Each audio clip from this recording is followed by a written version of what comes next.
নমস্কাৰ প্ৰিয় শ্ৰোতা দৰ্শক আজি আপোনালোকৰ বাবে মই কবিতা লৈ অহা নাই আজি আপোনালোকৰ বাবে লৈ আহিছো মোৰ এটি ভাল লগা ছুটি গল্পটো লিখিছে চন্দনা পাঠক বায়ে গল্পটোৰ নাম হৈছে দেউতা পুতলা এটা দিবিনে কিনি এইখিনিতে মই এটা কথা কৈ থওঁ চন্দনা পাঠক বাৰ গল্পই সমাজৰ উত্তৰণৰ বহু দিশত অৰিহণা যোগোৱা আমি দেখিবলৈ পাইছো এই গল্পটো ঠিক তেনে এটি গল্প য'ত এখন সমাজৰ সামাজিক অৰ্থনৈতিক আৰু ৰাজনৈতিক অৱস্থাৰ বা ৰাজনৈতিক প্ৰেক্ষাপট স্বতঃস্ফূৰ্তভাৱে জিলিকি উঠিছে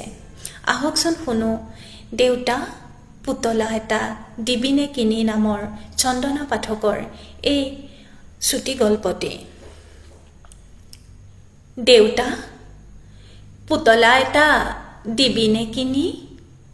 ৰঙানৈৰ পাৰতে হাত খোলা বহিছে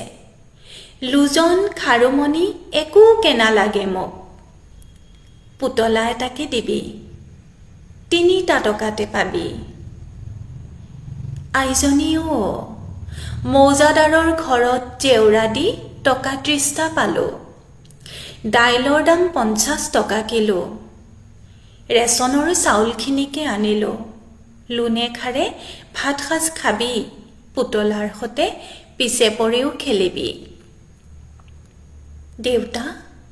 পুতলা এটা দিবিনে কিনি মৌজাদাৰৰ জীয়েকৰ দৰে নহয় শকতাবত ভালুকৰ পোৱালি হৰেক মালৰ পৰাই কিনিবি 10 টকাতে পাবি আইজনীও মাৰৰ চাদৰখন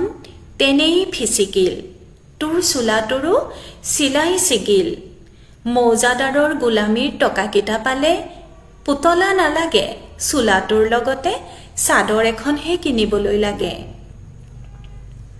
দেউতা পুতলা এটা দিবিনে কিনি বলেনকাৰ দোকানতে পাবি নীলা চকুজুৰিৰে তাইৰ সোণালী চুলিতাৰি আইজনীও এতিয়া তই ডাঙৰ হলি পুতলাৰ বিয়া কেনেকৈ পাতিবি বাঁহৰ খুঁটাটো ভাঙি মেখেলা চাদৰ এযোৰকে বনাই দিম মই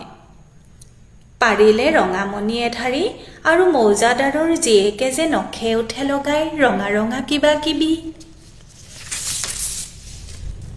দেউতা পুতলা এটা দিবিনে কিনি মৌজাদাৰৰ জীয়েকৰ দৰে ৰঙা ৰং নঘহো কিনি নঙলা মুখৰ জেতুকাৰ পাত তাকেই লগাম বতি আইজনীও ডাঙৰে দীঘলে মাৰৰ সমানেই হলি পুতলাৰে কেনেকৈ খেলিবি দুদিন পিছতে উলিয়াই দিম সিঘৰলৈ গৈ চৰুহাৰিৰে উমলিবি দেউতা পুতলা এটা দিবিনে কিনি মোৰ বাবে নহয় পোনাটোৱেহে কৰে বৰ আমনি বাপেকক ক'লেও ভেকাহি মাৰি উঠে হাল কুৰবাই যিখিনি আৰ্জে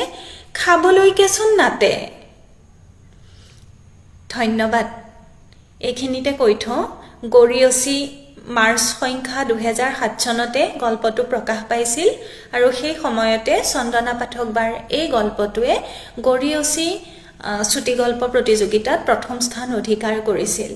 ধন্যবাদ